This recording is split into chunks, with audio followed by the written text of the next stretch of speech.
Alright, continuing with game turn 5, I just finished German movement and Soviet placement. You can see I found these colored cubes in a box full of a whole bunch of these kind of random orphaned gaming components. I have a bunch of other colors as well, but black and red seemed appropriate to help mark possible attacks during the combat phases. Black for the Germans, red for the Soviets if I ever end up using them. I have not forgotten about these Stavka markers, but I just haven't really seen a good opportunity to go for it yet.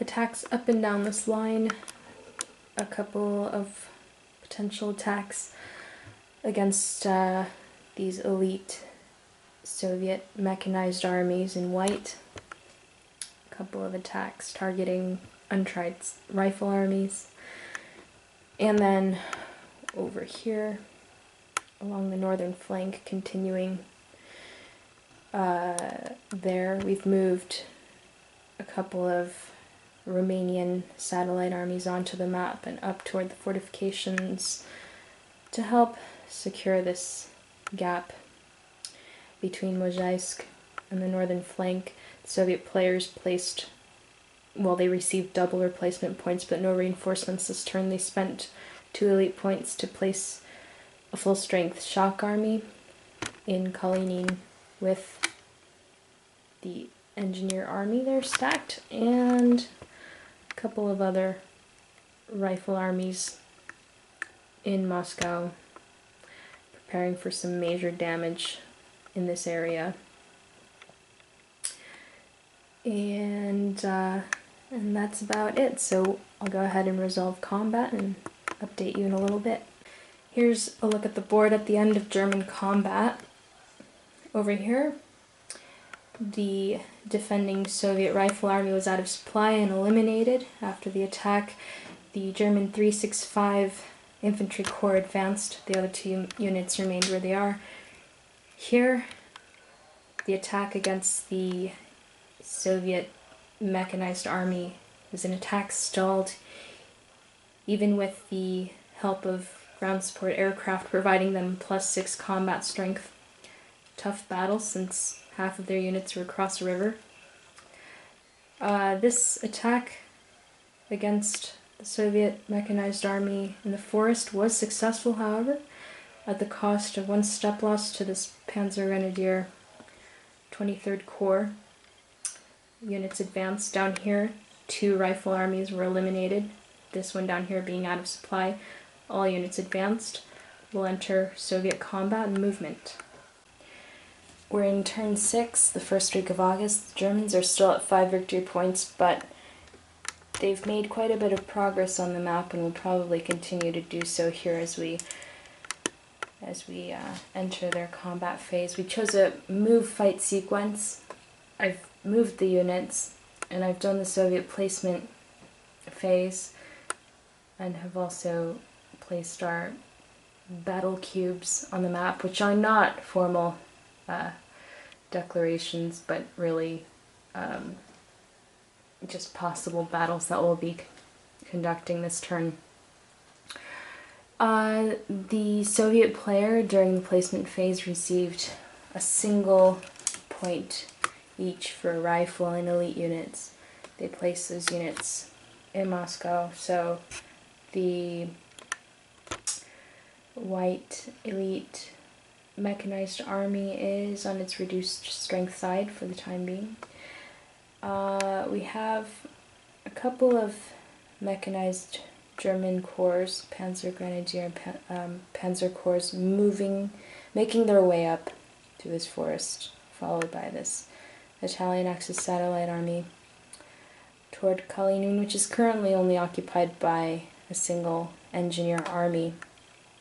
Although this shock army, this full-strength shock army, is not too far away.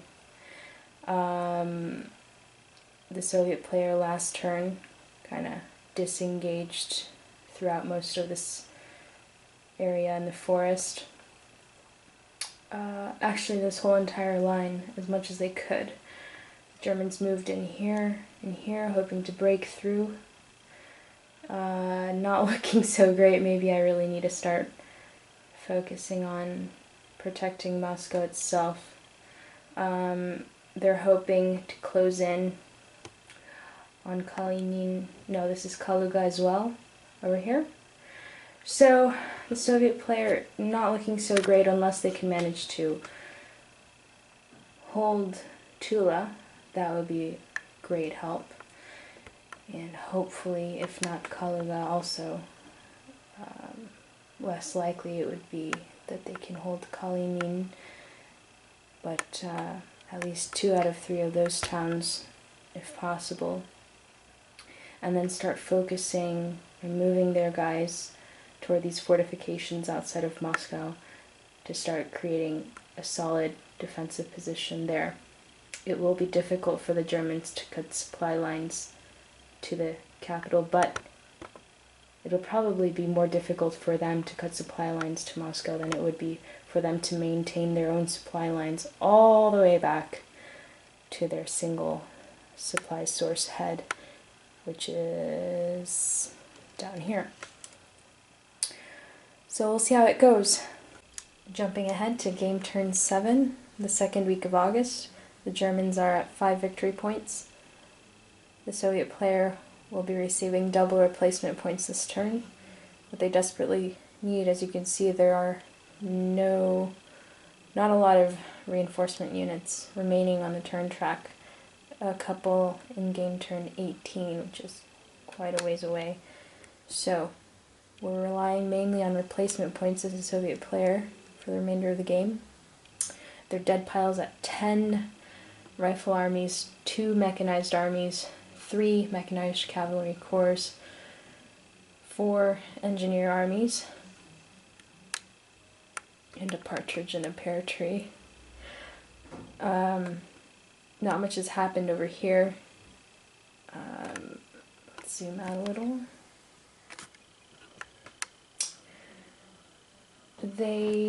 Much of the action took place actually along in this area. You can see that the Germans succeeded in quite a few, in all of their battles actually, in their last combat phase, and eliminating again quite a few units, mainly rifle armies.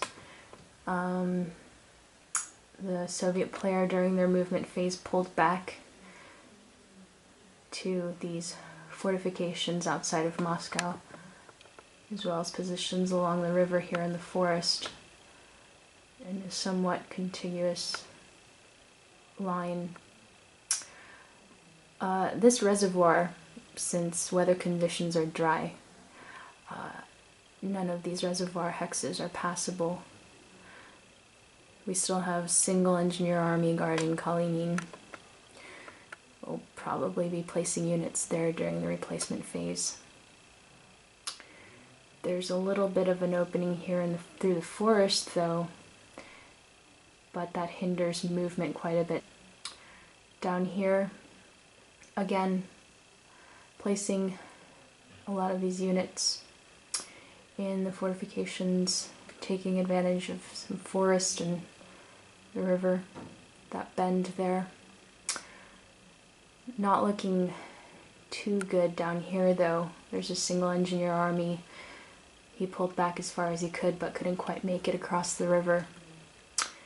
So will probably be eliminated here during the German combat phase, leaving Tula a little bit more in danger, but again we'll probably be placing a replacement unit there as well, and probably another in Moscow.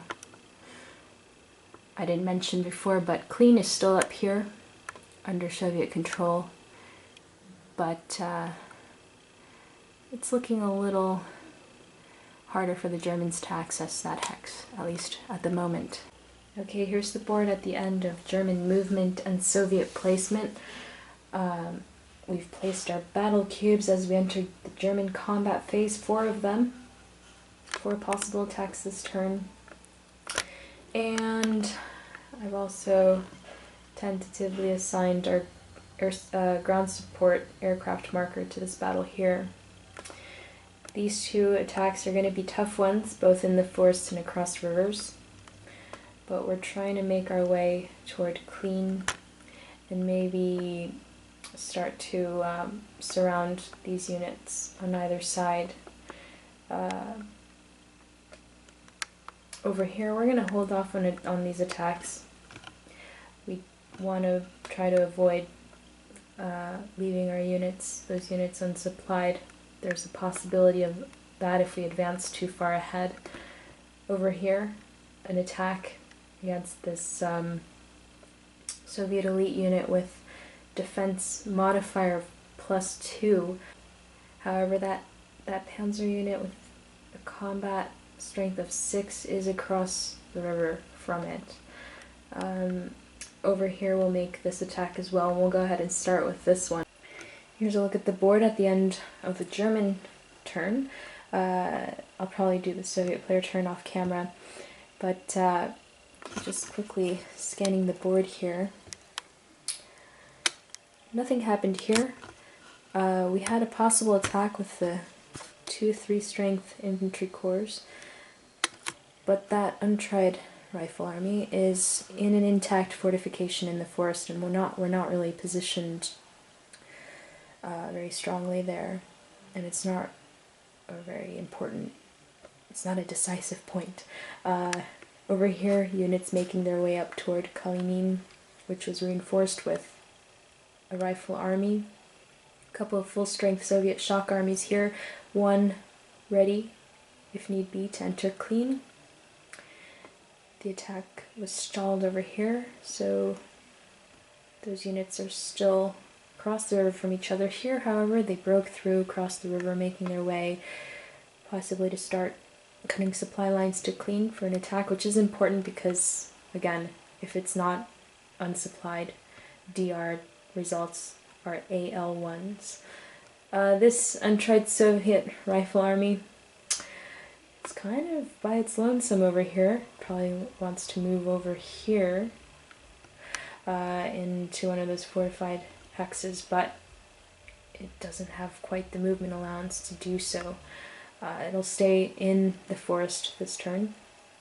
It could possibly cross this river and maybe attempt to cut supply to one of these two units that have made it all the way to the fortifications. I'm not certain what it's going to do. It's a little scary to be in that clear terrain by himself, not knowing exactly what he's defending with.